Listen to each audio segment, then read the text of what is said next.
Hey yo, what is up mon bro? J'espère que tu te portes bien aujourd'hui. Bienvenue sur Au Masculin, la chaîne des hommes par les hommes et pour les hommes. Aujourd'hui mon pote, comme tu as pu voir ça aujourd'hui en fait, nous allons parler de masculinité. Notamment en fait de la masculinité de Thanos. Donc je pense tout le monde ici sait qui est Thanos. Thanos c'est dans Avengers et que tout le monde connaît qui est Thanos. Et je pense que juste en regardant, parce que ce qui m'a poussé à faire cette vidéo, c'est que je regardais Avengers en fait, Infinity et Endgame. Il n'y a pas si longtemps. Et vraiment, j'adore ce caractère, quoi, Thanos, parce qu'il représente la masculinité pure et dure.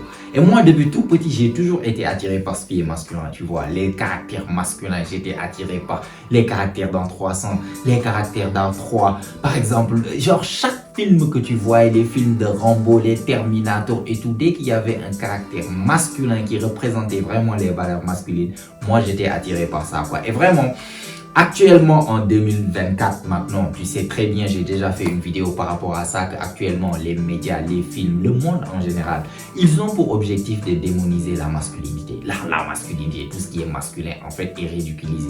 Tout ce qui est masculin est portrayé d'une telle manière que c'est quelque chose de mauvais. C'est pas pour rien même, c'est même pas par hasard, j'ai même pas besoin de t'expliquer que Thanos, qui représente la masculinité pure et dure, est en fait le méchant dans l'histoire lorsqu'il s'agit d'Avengers. Par contre, les super-héros, hommes là, les Thor, les Hulk, les Ant-Man, tout ce qui c'est, les Captain America. Captain America est mort. Non, Captain America est devenu vieux. Iron Man est mort. Ils ont pris Hulk, ils l'ont ridiculisé. Ils l'ont pris Thor, ils l'ont ridiculisé. C'est devenu des clowns maintenant. Par contre, les nouveaux héros de Marvel, c'est des super-héroïnes femelles. Tu vois, il y a cet agenda de mettre girl power et de diminuer en fait ou bien de démoniser la masculinité. Voilà pourquoi Thanos même est le méchant dans l'histoire. Par contre, pour des yeux aguerris, pour quelqu'un qui peut voir en fait les choses comme elles sont, vraiment en regardant Thanos, tu ne peux que admirer Thanos en tant qu'homme, honnêtement, parce qu'il représente exactement des valeurs masculines. C'est incroyable. Il représente genre la masculinité incarnée, la masculinité parfaite. Et c'est ce nom que je veux qu'on discute un tout petit peu, quoi. Des valeurs, des choses que nous pouvons en tant qu'hommes apprendre de Thanos, qui est certes un caractère fictif, mais vraiment, c'est un caractère trop admirable en fait, Thanos. Et je vais t'expliquer déjà pourquoi les valeurs masculines de Thanos. Déjà, la première valeur masculine de Thanos que tu vas remarquer chez lui, c'est son énergie masculine. Je pense que tu as déjà regardé les deux films, Avengers Infinity Wars et Avengers Endgame. Ces deux Avengers-là, si tu regardes l'énergie masculine de Thanos, le stoïcisme de Thanos, Thanos ne parle pas juste pour parler. Thanos, déjà, tu le regardes, son énergie, tu le regardes physiquement, il est très fort physiquement. Il est compétent, il a cette compétence masculine, il sait se battre, le mec, il est grand et fort, le mec, il est intimidant. Vraiment, la masculinité physique, Thanos le représente, mais en même temps, la masculinité avec l'énergie. C'est-à-dire quoi? Il ne parle pas juste pour yapper, il parle pour dire quelque chose d'important. Déjà, il parle pour dire quelque chose d'important. Il est très calme, très posé et surtout très stoïque. Non mais sérieux, regarde bien par exemple là où vers la fin de Endgame, lorsqu'il a perdu carrément, lorsque Iron Man a fait et qu'il devait disparaître, il savait qu'il venait de perdre. Le mec, il n'était pas là à crier, non, ce genre de choses. Il est juste resté. Il a regardé autour de lui. Il a compris qu'il a perdu. Le mec, il s'est assis tranquillement. Il a attendu de disparaître.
Non, mais le mec était classe jusqu'au bout, même dans la défaite, même quand il était super. Je vais te donner par exemple les scènes où exactement il a été super blessé. Le mec garde toujours son calme, garde toujours son stoïcisme, garde toujours son énergie masculine. Thanos fait les choses avec son propre mouvement. Il y avait un moment lorsqu'il est arrivé par exemple dans le deuxième film, la Endgame, et qu'il attendait que sa fille parte récupérer les cailloux, ce qu'on appelle les Infinity Stones. Il est juste resté tranquille en train d'attendre les Avengers pour qu'ils sortent. Il est resté assis. Les autres étaient là en train de le regarder. Ils disent qu'est-ce qu'il fait, qu'est-ce qu'il fait. Il dit depuis tout à l'heure, il est juste là assis. Le mec fait les choses par son propre temps. Il n'est pas pressé. Il marche tranquille comme si c'est lui qui a créé le temps. Clairement, il est là tranquille. Il fait les choses comme il veut. Il parle avec son propre rythme. Il est là. Il dit ce qu'il veut dire au moment où il veut le dire. S'il n'a pas envie de parler, tu ne vas pas l'entendre. Le mec a une voix grave, une voix rauque. Vraiment, Thanos, physiquement et aussi mentalement, il représente une certaine masculinité que nous pouvons émuler. Un homme ne doit pas être là à parler juste pour parler. Un homme doit parler avec des mots impactants. Pour les personnes qui ont regardé les deux films, vous savez que lorsque Thanos parle, il ne parle pas juste pour parler. Il dit les choses comme ils sont. Voilà, il dit les choses, vraiment des choses importantes. Le mec, c'est limite un philosophe car quand il parle, il dit des choses importantes. Un homme masculin doit être masculin physiquement, c'est-à-dire tu dois être compétent. Tu es compétent, tu es intelligent. Tu es fort physiquement, tu sais te battre, tu es compétent, mais surtout, on peut compter sur toi. Parce qu'il y avait dans les premières scènes en fait d'Avengers, Infinity War, lorsque Hulk a attaqué Thanos, il était là en train de le taper. Les gardes du corps de Thanos veulent intervenir. Il y a un, je pense que c'est son assistant ou quelque chose. Il a dit non, laissez-le, il va gérer ça. Ou bien laissez-le, let him have his fun. C'est-à-dire laissez-le, par exemple, avoir son plaisir dedans, quoi. Voilà, laissez-le enjoyer ce qui se passe. À un moment donné, il a arrêté Hulk en train de, voilà, vouloir le taper. Il a maltraité, il a tapé Hulk comme un enfant. Hulk a été traumatisé après ça, juste pour te montrer que c'est des valeurs masculines que nous pouvons émuler. Être un homme fort physiquement. Être un homme vraiment, lorsqu'on te regarde, on sait que c'est un homme. Être un homme, lorsque tu parles, on sait que c'est un homme qui parle. Un homme qui parle que lorsqu'il a quelque chose d'important à dire. Un homme qui prend son temps dans tout ce qu'il fait. Un homme qui est calme, stoïque, qui n'est pas là à agiter comme une petite moustique en train de partir partout. Non. Un homme stoïque, un homme calme, un homme qui fait les choses par son propre temps. Voilà une chose, une énergie masculine que nous pouvons émuler de Thanos. L'autre chose que nous pouvons émuler de Thanos aussi, c'est que Thanos a une mission. Thanos s'en fout de ce que les autres peuvent penser parce que dans le film, ils l'ont portrayé comme le méchant. Dans le film, ils ont dit non, c'est lui qui veut détruire l'univers, c'est lui qui veut tuer la moitié de l'univers. Mais si tu regardes bien dans le film, c'est Thanos, lui, dans sa tête, qu'il ait tort ou pas, dans sa tête, il est là pour sauver l'univers. Lui, il a décidé de prendre en mission de sauver l'univers et il a poursuivi cette mission jusqu'au bout. Il avait ce qu'on appelle une mission qui est plus grande que lui. Sa mission est plus grande que lui. Sa mission va au-delà de sa petite personne. Et ça, c'est très important, je trouve. Quelque chose que tout homme doit avoir, c'est avoir une mission plus grande que soi. Parce que si tu es un homme et que tu n'as pas forcément de mission, je pense que tu ne vaux absolument rien en fait dans ce monde-là. Parce que crois-moi, une femme a une certaine valeur dans cette société. Une femme peut être aimée juste parce qu'elle est une femme. Les enfants aussi pareil, les chiens pareil. Tu vois, parce qu'une femme a une certaine valeur parce qu'elle a la possibilité de créer la vie. Toi, en tant qu'homme, si tu n'es pas quelqu'un qui apporte quelque chose à cette société, un homme n'est jamais aimé inconditionnellement. Un homme est aimé dans la condition que tu apportes de la valeur, que tu amènes quelque chose. Donc, toi, en tant qu'homme, tu dois avoir ce qu'on appelle une mission. Une mission de vie, carrément que tu es là, quelque chose de plus important que tout le monde. Mais aussi, cette mission n'est pas seulement une mission carrément égoïste. C'est une mission qui doit être plus grande que toi. Thanos a poursuivi cette chose. Il était là, il voulait suivre sa mission. C'est quoi? Il devait rééquilibrer l'univers. Il disait que l'univers est déséquilibré. Les ressources de l'univers, en fait, ne sont pas infinies. Par contre, l'univers se reproduit. Les personnes qui existent ou bien les êtres vivants qui existent dans l'univers dépassaient ce qu'on appelle les ressources qui existent. Donc, lui, sa solution, c'était quoi? C'était de pouvoir diviser l'univers de manière, c'est comme s'il divise l'univers par deux en éliminant une partie de l'univers et l'autre partie peut survivre avec les ressources qui existent. Donc les personnes l'ont pris pour psychopathe. Ils l'ont dit non massacre, il a dit but random. C'est-à-dire quoi? C'était un massacre tout à fait équitable. Il n'a pas privilégié une partie de la société et une autre non. Non, c'est comme pile ou face. Voilà, tu fais partie des personnes qui doivent vivre, tu vis. Tu fais partie des personnes qui doivent disparaître, tu disparais. C'était pas quelque chose de personnel, c'était une mission qui était plus grande que lui. Toi aussi, en tant qu'homme, tu dois avoir quelque chose de plus grand que toi que tu vas accomplir. Ça peut être n'importe quoi. Par exemple, ta famille. Tu es l'homme de ta famille. Tu es un homme de ta famille. Ta mission peut être mettre ta famille à l'abri. Que ce soit tes parents, que ce soit tes frères et sœurs, que ce soit tes futurs enfants, que ce soit ta future femme. Ça, c'est ta mission de vie. Ta mission de vie peut être travailler pour faire en sorte que tes enfants n'aient jamais à avoir, par exemple, des besoins qu'ils ne peuvent pas avoir, ou bien à avoir faim, ou bien à dormir avec le ventre vide. De faire en sorte que tes enfants soient à l'abri du besoin, de faire en sorte que tes parents soient à l'abri du besoin. Ça peut être ta mission qui est plus grande que toi. En tout cas, en tant qu'homme, tu dois avoir quelque chose de plus grand que toi que tu poursuis. Parce que dans le film, Thanos a poursuivi cet objectif jusqu'à ce qu'il l'a atteint à la fin. Parce que dans Infinity War, il a finalement atteint son objectif. Ça lui a pris près de 30 ans ou bien près de je ne sais même pas combien d'années. Parce qu'il y a sa fille là qui était là-bas en fait. Jusqu'à ce que sa fille ait grandi, Thanos était toujours là en train de faire en fait la conquête de l'univers, planète par planète, pour essayer de rééquilibrer l'univers. Lui, c'était sa mission. Tout le monde lui disait que tu étais fou. Pourquoi tu penses que tu vas faire ça? Même sa propre fille, il y avait une scène où il était là à dire, sa fille lui dit, tu ne connais pas. Il a dit, je suis la seule. I'm the only one who knows. Après, il a dit, au moins, je suis le seul. Le seul avec en fait the will to act on it. Donc ça, c'est quelque chose. Il a poursuivi sa mission. Il n'avait, c'est comme si rien ne pouvait l'arrêter. Il a poursuivi sa mission et il était prêt à tout sacrifier pour ça. Tout sacrifier. Il est même parti jusqu'à sacrifier sa propre fille pour sa mission. Là-bas, ça peut être quelque chose de, je ne sais pas, extrême, à ne pas émuler peut-être, mais en tant qu'homme, regarde en fait cette valeur masculine que tu as. Regarde cette valeur masculine que tu peux vraiment émuler de Thanos. Déjà, je t'ai expliqué que tu dois avoir une mission plus grande que toi. En tant qu'homme, tu dois avoir une mission que les personnes qui sont proches de toi soient à l'abri. Au minimum, ça doit être ta mission. Et tu dois être prêt de sacrifier beaucoup pour pouvoir atteindre en fait cet objectif ou bien cette mission de vie que tu as. Parce que toi, lui, il est capable de sacrifier tout, même sa propre fille, je t'ai dit, pour avoir juste en fait une Infinity Stone, pour pouvoir atteindre son objectif. Toi, tu ne peux même pas sacrifier Netflix. Tu ne peux pas sacrifier les jeux vidéo. Tu ne peux pas sacrifier le fait de te masturber. Tu ne peux pas sacrifier quelques heures de sommeil, le fait de te réveiller à midi ou bien à 14 heures chaque jour. Tu ne peux pas sacrifier ça pour un objectif bien déterminé, bien donné. C'est honteux. Carrément. Parce qu'une des valeurs principales de l'homme, je le dis ici sur cette chaîne chaque fois, c'est de faire les choses qui doivent être faites, peu importe comment tu te sens. Thanos ne se sentait pas, en fait, ne sentait pas que c'était cool en ce moment-là de perdre sa fille. Il était dévasté par le fait de perdre sa fille. Il fallait juste le voir. C'était le seul moment où il était là à pleurer, littéralement, parce qu'il savait qu'il y avait une décision très difficile qu'il allait prendre. Pourtant, il l'a pris.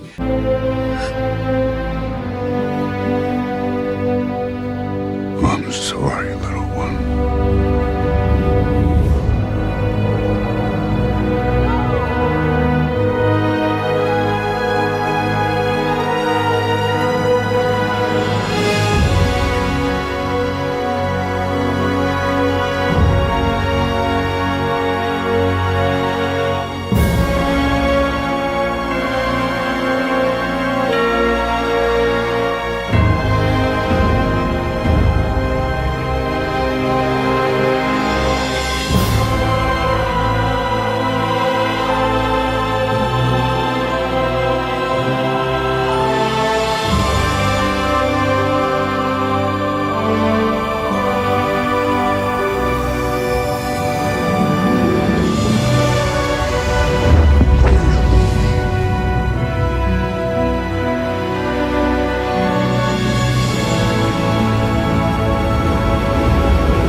Donc du coup, La valeur de l'homme, c'est quoi? C'est de pouvoir faire ce qui doit être fait et faire abstraction de ses émotions. Parce qu'en tant qu'homme, tu ne peux pas te permettre d'être là émotif.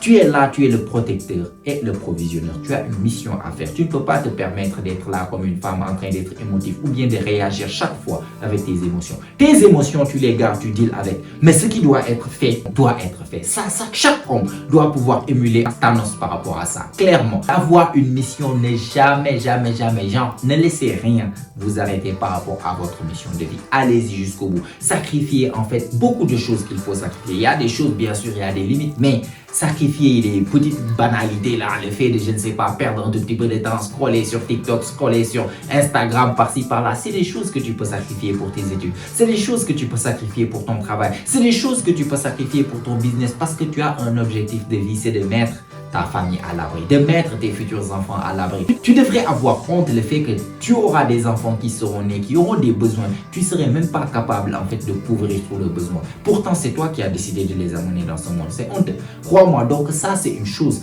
que nous pouvons émuler de Thanos. Et aussi, comme je t'ai dit tout à l'heure, le stoïcisme de Thanos. Thanos est super fort mentalement.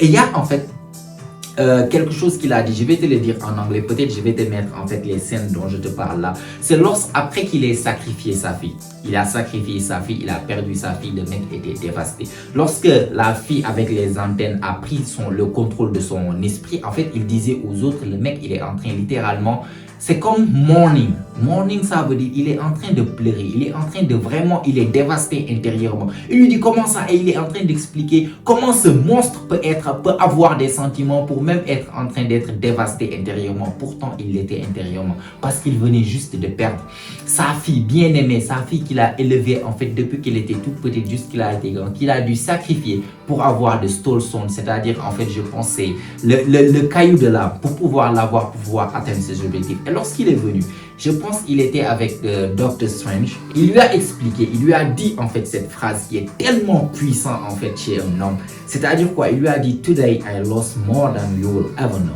but now is not time to mourn. C'est-à-dire, si je le traduis, il lui a expliqué, aujourd'hui j'ai perdu plus que tu ne pourras jamais imaginer. Mais là actuellement, c'est pas le moment de pleurer, c'est pas du tout le moment.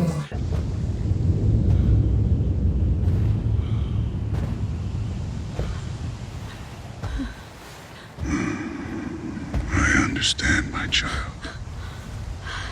better than anyone. You could never.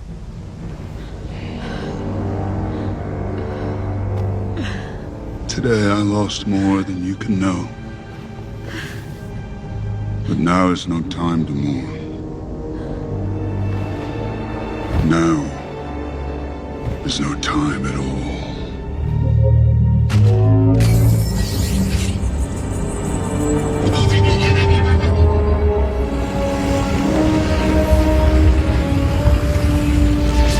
Le mec a su faire exactement abstraction du fait qu'il venait de perdre sa fille. Il était dévasté, mais il savait qu'il y a une mission en tête. Je termine d'abord la mission. Il lui a dit là actuellement, en ce moment, c'est pas le moment de pleurer. Peut-être pour plus tard, mais pas maintenant. Là, on a une mission à faire, on complète la mission d'abord. Et c'est ce qu'il a fait. Il a complété la mission et après, on est rentré dans son subconscient où il a rencontré sa fille même lorsqu'elle était petite. Et il lui a dit, tu l'as fait? Il lui a dit oui.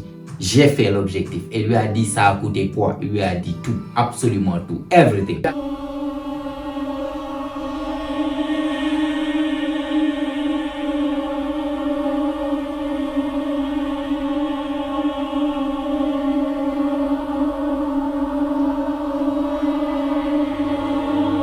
Daughter,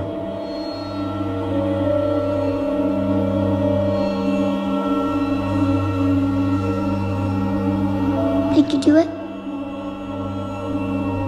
yes.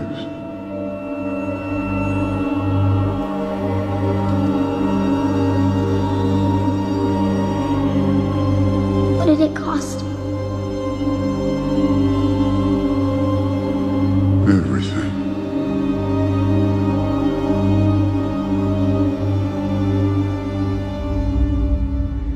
Genre, il lui a dit ça avec une manière où il était vraiment dévasté. Et ça se voyait que le mec était vraiment atteint par la perte de sa fille. Mais, comme je t'ai dit, il représente vraiment ses valeurs masculines. C'est pour ça que j'avais juste envie. Cette vidéo n'a vraiment pas n'a aucun sens, forcément. Mais je veux juste qu'on parle un tout petit peu de masculinité, les gars, honnêtement. Et en regardant Thanos, je ne pouvais pas m'empêcher d'être émerveillé par ce caractère parce qu'il représente vraiment tout ce qui est masculin. Le mec poursuit ses objectifs. Le mec fait abstraction de tout ce qui en fait est en train de le truquer, je ne sais pas. Parce que parfois des mecs sont là, vous êtes dévastés par moi, une petite chose, cette fille ne te répond pas, ou bien cette fille t'a posé la peine et toi tu es là toute la journée, ou bien ta meuf est fâchée contre toi, toi tu es là toute la journée, tu ne peux pas être productif. Tu n'es pas capable de faire abstraction de ce que tu ressens pour faire ce qui doit être fait. Tu te réveilles le matin, tu as des tâches à faire, mais tu es trop fatigué, du coup tu dois dormir, je ne peux pas faire ça, truc, vous êtes faible mentalement.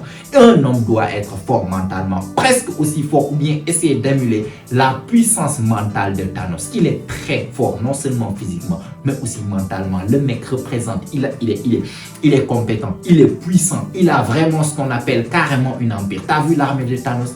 Il est devant des milliers et des milliers de soldats. C'est un général très connu et surtout très, comment je peux dire, très redouté durant tout l'univers. Tout le monde connaît qui est Thanos. Ça, c'est un homme en fait, qui tu dois émuler.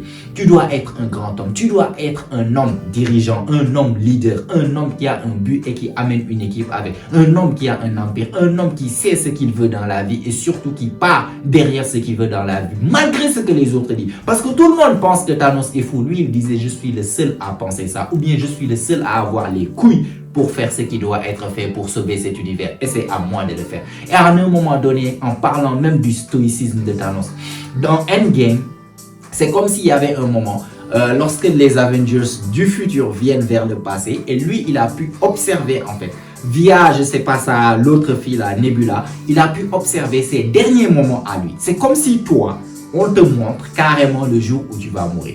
Il était là à regarder la scène, jusque Thor lui a décapité. Et en un moment, il y avait son bras droit là qui disait que This is your future. Et il était étonné, il était vraiment acquéré en lui disant ça c'est ton futur. Tu vois Thanos dévasté après avoir terminé en fait sa mission. Le mec était blessé de partout, presque tout son côté droit en fait ne marchait plus. Il était là, il était enchaîné par les Avengers qui l'ont déjà frappé, qui sont en train de le torturer pour lui dire ils sont où les pierres, ils sont où les pierres. Il a vu ça, il était stoïque en train de regarder tout. Donc son bras droit était là indigné. Non, this is your future, this is your future. Il l'a regardé carrément, il lui a dit this is my destiny. Ça c'est mon destin. Le mec savait exactement ce qu'il veut et il y va jusqu'au bout, peu importe ce que ça coûte. Et ce qui m'a le plus étonné en fait chez ce caractère-là, avec son niveau de stoïcisme, c'est à un moment donné, lorsque Thor lui a décapité carrément la tête, le mec il est là, il vient de voir sa propre mort. Il lui a dit this is my destiny. En ce moment, Thor vient de lui décapiter la tête, littéralement. Il vient de voir sa mort, il sait ce qu'il attend. En ce moment, il a juste regardé et il a dit destiny fulfilled. C'est-à-dire quoi? Destin accompli. But the work is done. It always will be. I am inevitable. What did you do to them? Nothing. Yet. The stones. I found them all. I won. Tipped the cosmic scales to balance. This is your future. It's my destiny. My father is many things. A liar is not one of them. Thank you, daughter. Perhaps I treated you too harshly. And that is destiny fulfilled. Donc du coup, c'est tellement puissant en fait ce que ce mec représente, ce que je suis en train de te dire. C'est tellement puissant. Le mec est carrément l'homme, ce qu'on appelle a man's man. Il est l'homme, vraiment l'homme qui représente l'homme, le vrai homme avec un grand H, c'est Thanos. Il représente absolument tout et bizarrement, c'est lui qu'on a pris pour dire que c'est lui en fait le gars méchant dans l'histoire. Juste pour t'expliquer qu'aujourd'hui, dans ce monde d'aujourd'hui, on n'aime pas la masculinité, mais crois-moi, on a besoin de la masculinité. Ta famille a besoin de ta masculinité, ta famille, ta future famille, que ce soit ta famille actuelle ou bien ta future famille, ou bien ta future femme, peu importe ce que c'est, ils ont besoin que tu aies ces valeurs masculines Thanos a. Ils ont besoin de toi pour avoir ça parce que c'est à toi de les amener là où il faut. C'est à toi de changer leur vie. C'est à toi de faire en sorte qu'ils aient une vie ici assez agréable sur cette terre. Il faut juste comprendre ça et adopter ce genre de choses. Donc là, je suis là, en train de tourner en rond, en train de parler de scène et en train de parler de Thanos. Mais ça, c'était une vidéo que j'avais vraiment envie de faire pour qu'on discute un tout petit peu de masculinité. Parce que vraiment, je trouve que c'est quelque chose qui disparaît de plus en plus. Et il faut qu'on ramène ça, en tout cas en tant qu'homme masculin, sur cette chaîne. Et nous savons là où nous allons vraiment. On doit ramener ça, on doit parler un tout petit peu des valeurs masculines parce que je pense que c'est important mon gars, d'accord? Donc avant que la vidéo ne soit trop longue, je vais m'arrêter là. Certainement les scènes dont je t'ai parlé, je vais te les mettre un tout petit peu dans la vidéo. Peut-être ça va t'aider à mieux comprendre ce que je suis en train de dire. En tout cas, like la vidéo si tu as aimé, tu as apprécié, ça fait toujours plaisir. Abonne-toi aussi si ce n'est pas encore fait car comme tu sais, chaque semaine on lance des vidéos ici, notamment les jeudis et les dimanches. Et toutes ces vidéos ont pour but de t'aider à devenir la meilleure version de toi-même, la meilleure version masculine de toi-même. Donc abonne-toi. Mets-moi des choses dans les commentaires, qu'est-ce que tu penses en fait de Thanos en question et surtout qu'est-ce que tu penses de ce caractère. J'aimerais bien savoir ce que tu en penses. Si tu n'as rien à me dire, tu as regardé la vidéo jusqu'à la fin, c'est-à-dire tu fais partie de la famille, mets-moi juste un fils bump, je vais te les rendre dans les commentaires. Ça booste l'algorithme, ça aide la chaîne et ça met la vidéo devant plus de personnes, ça ferait toujours plaisir. Et si tout ça est fait mon pote, comme d'habitude, on se retrouve toi et moi la semaine prochaine, même heure, même chaîne. Et surtout n'oublie pas mon pote, c'est ici que ça se passe. Allez, prends soin de toi mon pote. Ciao, ciao.